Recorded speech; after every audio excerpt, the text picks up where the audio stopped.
Hey folks, it's your main man E, and I wanted to talk about something here that is coming to mind because of young Nessie, this little coyote mix.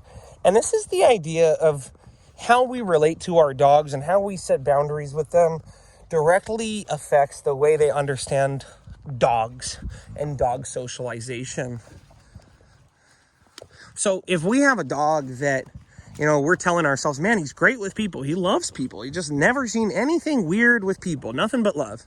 But with dogs, I see anxiety or fear or aggression. Nessie, come on, Ness. And that's what happened with Nessie. Nessie was so coddly and cute. You could pick her up, carry her around like a baby on her back.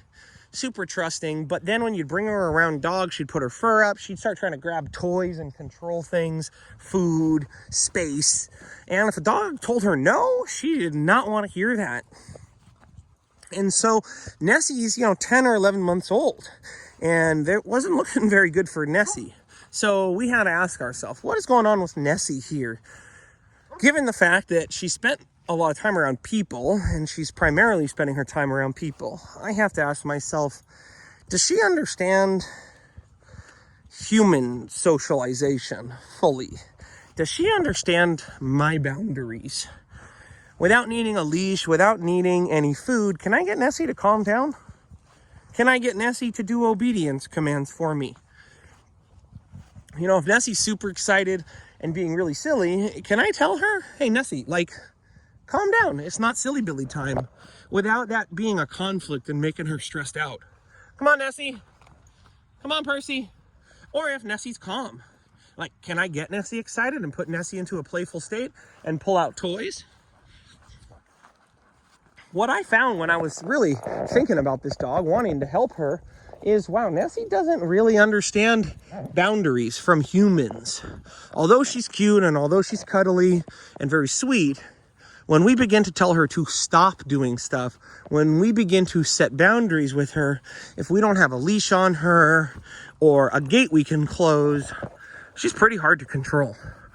And so I had to ask myself, man, am I being fair to Nessie? I'm petting her, I'm telling her she's such a good girl, but then I put her in there with the dog, she goes crazy, I tell her to stop, and she doesn't stop. And then I go, man, Nessie's aggressive, I guess. Nessie's crazy with dogs.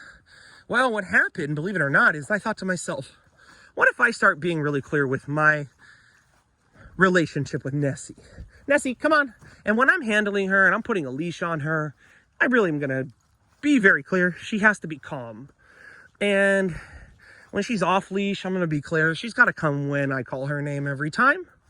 And when she's on a leash, even if it's not a training collar, I expect her to understand. When I'm pulling on that leash, you got to calm down. You got to look up at me, Nessie. Okay, let's go. Well, the interesting thing was, as I worked on doorways with Nessie, having her wait for doorways to open, as I worked on her staying calm when I was petting her, Nessie, come on, baby girl. As I worked on setting boundaries with her, having her calm down when I told her to settle and go to her bed on command, as well as being clear about the way I was giving things out and really insisting that there was a very patient energy with Nessie when it came to food and toys and my space. I noticed then later on when I was telling her stuff with other dogs and other dogs were telling her similar things, Nessie, no. It was a lot easier for her to understand. Truly, us humans hadn't really done Nessie right. By not setting boundaries consistently with Nessie and letting her, cry or whine or push or manipulate her way out of things with her cuteness. Nessie, come on. Let's go. We weren't preparing her for the reality that, with other dogs, that's not really how it works. Dogs aren't going to come over and give you cookies. Dogs aren't going to come over and come and pet you and cuddle you and pick you up like a baby. Dogs aren't going to just go to the pet store and buy things and give you things. With humans, she's like, man, humans just give me things. So when she came around a dog and they're like, no, this is mine. She's like, I don't get that. But when I started being clear, no, Nessie, it's my sandwich and it's on my lap and you're not allowed to eat it. It then became easier for her to understand, like this dog. Hey, it's my ball. It's not your ball. And when I was petting her and handling her and explaining to her, you have to calm down. Stop putting your mouth on my hands. It was easier for her to understand when the other dogs were telling her to calm down, that she didn't need to use her mouth and put her mouth on dogs. No, she just needed to understand. They're just saying calm down or give me some space, respect my boundary. Okay.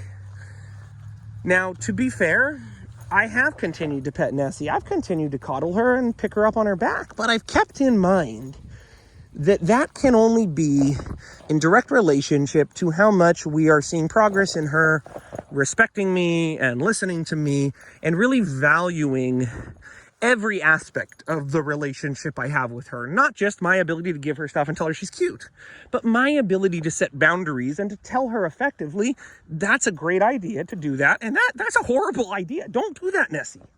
So the cool thing is, after just a month of being consistent with Nessie, hey, we've seen her do incredible with dogs. She's gone from being untenable, not understanding boundaries with dogs, to now usually on her own.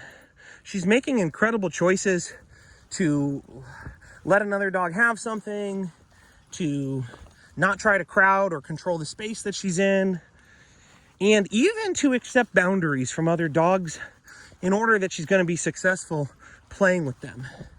So if you're struggling with your dog and you're thinking, man, I really want to work on my dog socialization, I really want my dog to get better around other dogs, but I don't have access to other dogs, or man, this is scary, it's okay. You can start today. You could start right now beginning to work on developing a relationship with your dog where they clearly understand your boundaries and they respect them. And if you do that, folks, you're going to be doing so much to set your dog up for success with other dogs. Let's see what Nessie does right now. Hey, I'm an E.T. Carrie. Nessie, no. Emma, Carrie. Good, Emma.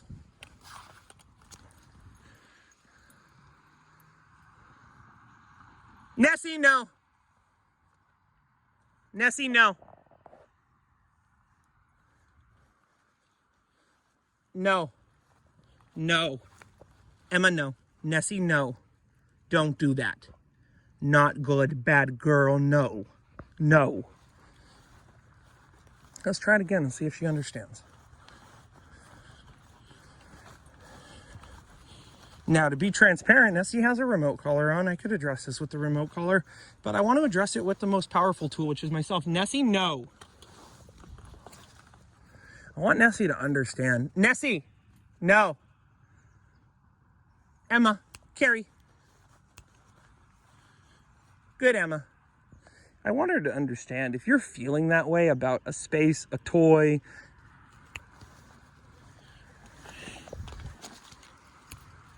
Nessie. Yes.